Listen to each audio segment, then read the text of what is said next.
नमस्कार, खबरों की खबर में आपका स्वागत है। ईवीएम पे सवाल उठाने वाले कांग्रेस के युवराज राहुल गांधी फिर एक बार लज्जित उनको होना पड़ा है। क्यों? क्योंकि जिस आधार पे वो फिर से उन्होंने ईवीएम को ब्लैक बॉक्स करार दिया, वो आधार ही झूठे साबित हो गए। जिस अखबार को कोट करके कांग्रेस पार्टी और तमाम शिवसेना वाले, ये इंडी गठबंधन वाले ये बवाल क्रिएट कर रहे थे, अखबार ने माफी मांग ली, कह दिया गलती से छप गई, हमारी रिपोर्ट गलत थी। लेकिन पूरी दुनिया में आपने हिंदुस्तान के इलेक्टोरल प्रोसेस के ऊपर सवालिया निशान खड़ा कर दिया। और उनके जो चट्टे बट्टे मीडिया में हैं, वो बार बार, पता नहीं कितनी बार इनको मुंह की खानी पड़ेगी। 50 बार तो ये सुप्रीम कोर्ट से मुंह काला करके आ चुके हैं, लेकिन फिर भी इनकी आदत है कि वो जाती नहीं। मिड डे में एक रिपोर्ट आई थी कि किसी उम्मीदवार के रिश्तेदार के मोबाइल फोन से ईवीएम को खोला गया, उसकी ओटीपी आई। इस तरह की वाहियात कहानियों के ऊपर तमाम पढ़े लिखे पत्रकार इन्होंने बवाल काटना शुरू कर दिया। लेकिन उससे पहले कहानी एक और बन गई थी। एक झूठ जिसे छिपाकर राहुल गांधी ने ईवीएम पे अटैक किया, वो दर्शाता है कि राहुल गांधी अभी तक मैच्योर नहीं हुए हैं। उनको समझ में नहीं आता कि उनके एक बयान से हिंदुस्तान की प्रतिष्ठा पे किस तरह से सवाल खड़े हो जाते हैं पूरी दुनिया में। मामला एलन मस्क के एक ट्वीट का था जो उन्होंने किया था, लेकिन ये सारी चीजें एलन मस्क ने कह दिया ईवीएम पे बैन लग जाना चाहिए, कोई भी ईवीएम हैक किया जा सकता है, लेकिन संदर्भ नहीं बताया। संदर्भ उसका क्या था? संदर्भ उसका ये था कि यूएसए में एक पोर्टो रिको जगह है अमेरिकन कब्जे में, वहां पे प्राइमरी का इलेक्शन हो रहा था और वहां पे ईवीएम मशीन में कुछ गड़बड़ियां पाई गई।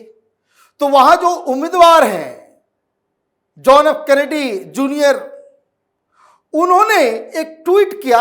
दरअसल उन्होंने भी एक अखबार और एक न्यूज रिपोर्ट को कोट करते हुए कहा कि अच्छा हुआ कि कम से कम वहां पे वो पेपर ट्रेल था, ये जो वीवीपैट है वो ट्रेल था जिससे मिलान हो गया और सारे वोट्स को काउंट किया गया। ईवीएम मशीन से कभी धोखा भी हो सकता है। और इसी के ऊपर एलन मस्क ने ट्वीट कर दिया था कि भाई बंद कर देना चाहिए। ये नहीं बताया ये तमाम लोगों ने कि अमेरिका में ईवीएम मशीन को बैन किया जा रहा है, लेकिन ये नहीं बताया कि वहां का ईवीएम मशीन इंटरनेट पे बेस्ड है, उसका सॉफ्टवेयर अलग है। हिंदुस्तान ईवीएम पे नहीं चलता। यहां ईवीएम मशीन का किसी बाहरी चीजों से रिश्ता तय ही नहीं हो सकता, क्योंकि ये स्टैंड अलोन मशीन्स है। और इसीलिए ये जो अफवाह गैंग है, जो टूल किट क्रिएट किया हुआ है कि हमें तो वापस उसमें जाना चाहिए, तो तरह तरह के फेक न्यूज जो है वो बाकायदा प्रचार प्रसार किया जाता है। एक बात समझ में आ रही है, ये लोग सुधरने वाले लोग नहीं है। वो नहीं सुधरेंगे, और इसलिए नहीं सुधरेंगे क्योंकि इनको झूठ बोलने की कोई सजा ही नहीं मिलती। आप कुछ भी दावे कर दो, कुछ भी ट्वीट कर दो, देश की इज्जत को मिट्टी में मिला दो, झूठ बोल के सजा थोड़ी मिलती है। और जब तक सजा का प्रावधान नहीं होगा तब तक ये लोग ऐसे ही करते रहेंगे। पत्रकार भी इस डर्टी खेल में जो है वो चलते रहते हैं। कहानी मिड डे से शुरू हुई जो मुंबई में छपती है। क्या छापा? Mid day published a sensational report claiming that a relative of newly elected Shiv Sena MP Ravindra Vaikar was able to connect to EVMs using his mobile phone. The report claimed that a mobile phone was used for generating the OTP that unlocked the EVM machine, which was used inside the NESCO center during the counting of the votes on June 4th. The report stated that police have launched an investigation into the case and sent the phone for examination to the forensic science laboratory. बड़ा गजब खुलासा। और ये तमाम कांग्रेसी, आप ये समाजवादी, ये इंडी गठबंधन के तमाम चट्टे बट्टे लगे कि वो अब पकड़ा गया पकड़ा गया। क्या कहानी है? कहानी ये है, खुलासा ये किया गया इस अखबार के द्वारा कि वाकर के एक रिलेटिव ने मोबाइल के जरिए ओटीपी जनरेट करके ईवीएम मशीन को अनलॉक कर दिया। अब ये समझ में नहीं आ रहा है कि भाई फोन से इलेक्ट्रॉनिक मशीन का रिश्ता कैसे बनेगा। भाई इलेक्ट्रॉनिक मशीन में तो वाईफाई होना चाहिए, इंटरनेट होना चाहिए, कोई भी तरीका तो होना चाहिए। जब कम्युनिकेट करने का कोई तरीका ही नहीं है ईवीएम मशीन में, तो फिर भी आपने अखबार में रिपोर्ट छाप दी। क्यों छापा और कहानी क्या बताई? कहानी ने बताया, media claimed during the counting of the votes through the EVM machine the candidate Amol Kirtikar was ahead, but when the votes of the electronically transmitted postal ballot system was counted, Kirtikar lagged behind, eventually losing the race to Vaikar. The report tried to insinuate that the Shiv Sena candidate won because his relatives used a phone to unlock the EVM and an ETPBS by generating OTPs. Following the publication of the report, attack on EVM have resumed on social media as expected. Congress MP Rahul Gandhi used the report to resume his attack on EVMs. सारे लग गए। क्या कहानी create कर दिया कि जो वायकर की जो जीत हुई 48 वोटों से, वो जब तक इधर काउंटिंग हो रही थी तब तक तो कुछ नहीं हुआ। पोस्टल बैलेट जो इलेक्ट्रॉनिकली डाला गया था, जब उस ईवीएम मशीन को खोला गया तो उसमें वो घुस करके वो गड़बड़ कर दिया और इसलिए वो चुनाव जीत गया। और शिवसेना वाले, ओ उद्धव ठाकरे गैंग, वो चीखने लगे, चिल्लाने लगे कि बेईमानी हुई है, ईवीएम को खत्म कर दो, ये कर दो। राहुल गांधी भी शुरू हो गए। ये लोग इर्रेस्पॉन्सिबल लीडर्स हैं। पहले ही जो है जरा सा उनको कुछ नजर आता है किसी चीज के ऊपर, वह कूद पड़ते। थोड़ा इंतजार करना चाहिए था।